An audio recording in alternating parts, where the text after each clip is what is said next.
पूरा करमी रे।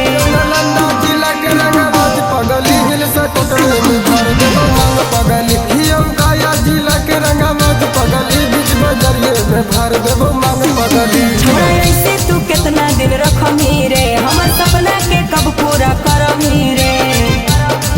छोड़ा ऐसे तू कितना दिन रखमी रे, हमर सपना के कब पूरा करमी रे।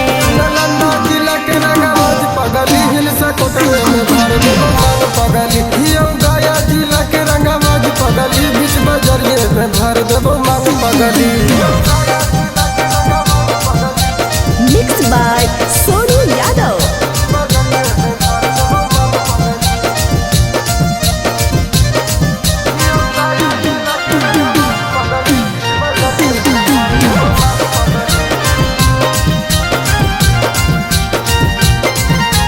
हे रे सुन, हमको परिवार